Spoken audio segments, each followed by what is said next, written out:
ఎంత చేసినా ఎదగలేదని దిగులు చెందబోకు. ఆ లోపమేడుందో మనసు దీపాన్ని పెట్టి నువ్వు వెతుకు. అతుకులమయమని ఎక్కిరించకు బతుకు పుస్తకాన్ని, అది చితిలో కూడా బోధించునురా ఏదో అర్థాన్ని.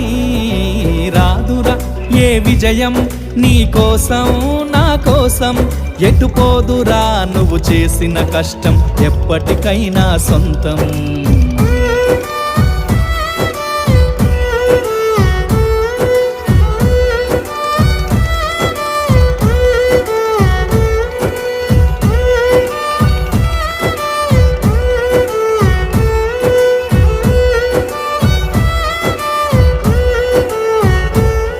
పడిపోయిన చోటి పైకెదగడ మెట్లను పదును పెట్టు మొదలు. 10 మందిలోన నీ ప్రతిభను చూప.